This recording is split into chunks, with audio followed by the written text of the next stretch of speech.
poi dobbiamo riflettere, molti di noi rischiano di morire attaccato un tubo e si batterà su chi avrà il togliere quella spina, la madre, il fratello.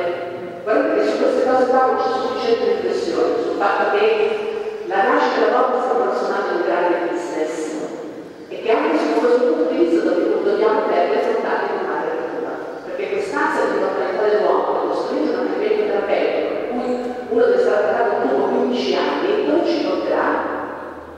Quanto costerà la società? Non soltanto in termini di denaro, ma in termini di angoscia, solitudine, paura, guardate, su questo vale veramente una grandissima riflessione. Nascita e morte è una cosa di naturale del mondo, si nasceva da dentro della mamma.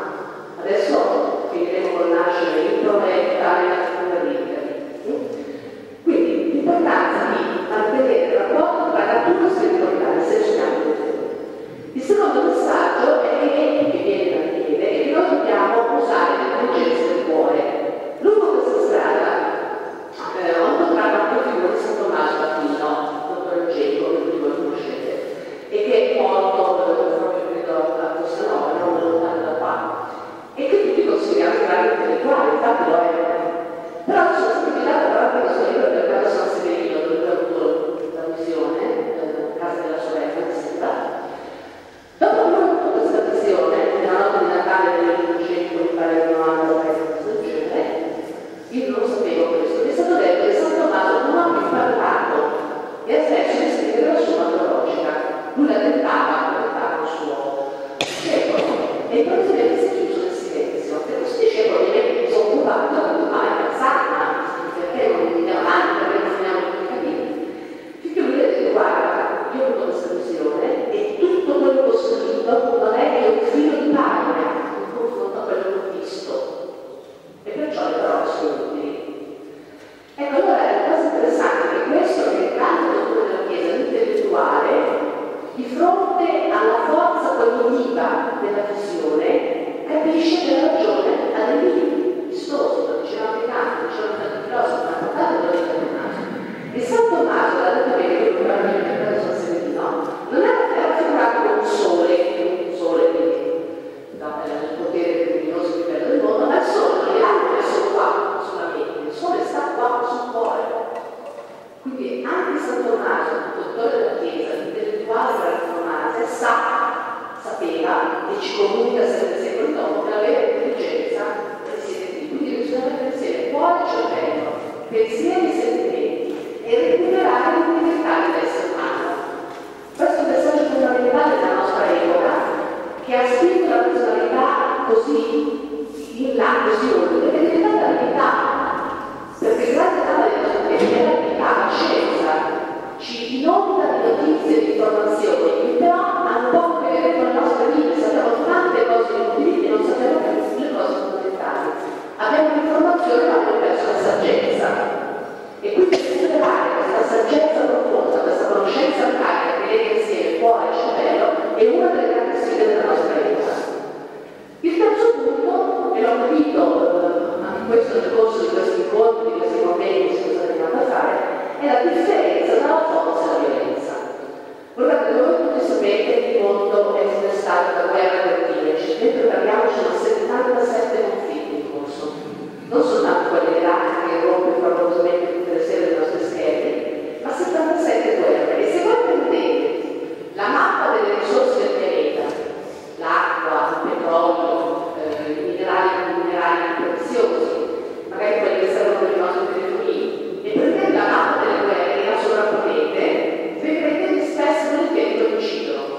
Oggi si fanno le guerre per accaparrarsi le risorse e i più ricchi e i più potenti tolgono a paesi più poveri il necessario. Pensate che noi che siamo il 14% della popolazione del pianeta, noi paesi ricchi e industrializzati, ingoiamo l'84% delle risorse, lasciando gli altri nel riccio.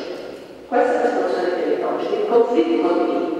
E la tentazione di usare la forza militare, è perenne. Ma quando c'è un problema con quei paesi, la tentazione è di ricorrere all'uso della forza militare non si fa. E purtroppo quello lo vediamo non soltanto non serve, ma peggiora le cose. E l'esperienza ci dimostra. Allora, cosa è interessante nella figura di Michele? Ieri sera abbiamo visto questo bellissimo excursus conografico. Vede, Michele ha la spada, ma come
Don Tonino Bello, forse qualcuno di voi lo conosce, un grande pacifista.